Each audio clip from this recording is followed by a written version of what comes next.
Shalom saudara yang terkasih di dalam Tuhan. Kembali pagi ini kita akan mendengarkan firman Tuhan.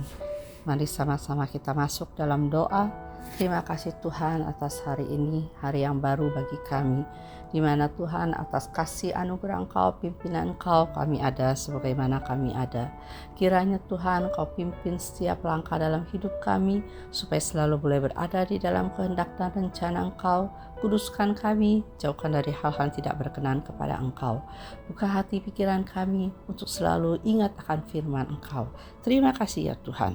Kami serahkan semua hanya di dalam nama Engkau, nama Tuhan Yesus kami berdoa. Amin.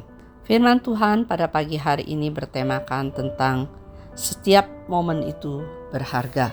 Ketika kapal Titanic menabrak gunung es pada April 1912, Pendeta John Harper berhasil mengamankan tempat untuk putrinya yang berusia 6 tahun dalam salah satu skoci yang jumlahnya terbatas.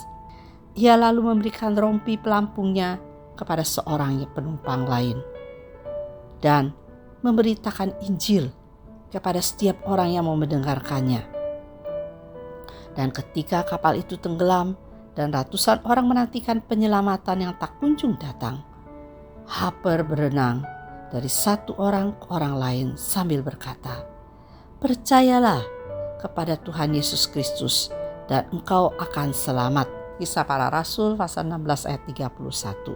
Dalam sebuah pertemuan dalam para penyintas Titanic di Ontario, Kanada, seorang pria menyebut dirinya sebagai orang terakhir yang bertobat oleh John Harper. Setelah sempat menolak undangan John Harper, pria tersebut akhirnya menerima Kristus ketika sang pendeta memintanya lagi. Ia menyaksikan John Harper mengabdikan momen-momen terakhir hidupnya untuk memberitakan tentang Yesus sebelum meninggal dunia karena hipotermia dan tenggelam di bawah permukaan air yang sedingin es. Di dalam 2 Timotius pasal 4 ayat 5 dikatakan, "Kuasailah dirimu dalam segala hal, sabarlah menderita, lakukanlah pekerjaan pemberita Injil." Dan dalam pesannya kepada Timotius, Rasul Paulus mendorong kegentingan dan pengabdian serupa untuk melakukan penginjilan dengan tidak mementingkan diri sendiri.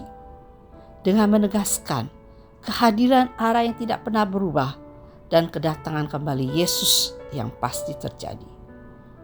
Paulus berpesan kepada Timotius agar memberitakan firman Tuhan dengan sabar dan teliti. Itu terdapat dalam 2 Timotius pasal 4 ayat 1 dan 2. Dan Rasul Paulus mengingatkan hamba Tuhan muda itu untuk tetap menjaga fokusnya, meski sebagian orang akan tetap menolak Yesus. Hari-hari kita terbatas dan setiap momen itu berharga. Kita dapat meyakini bahwa Bapa kita mengamankan tempat kita di surga saat kita menyatakan, "Yesus Juru Selamatku."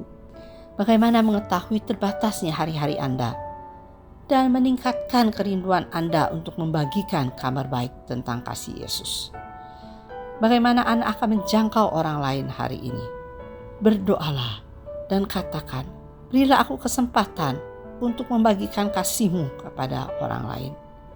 Saudara yang terkasih, dalam hidup kita setiap momen itu berharga.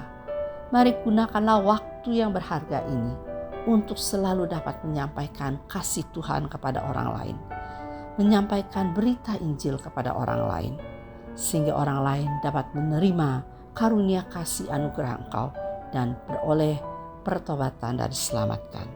Kiranya Tuhan Yesus memberkati. Mari sama-sama kita berdoa. Terima kasih Tuhan atas hari ini.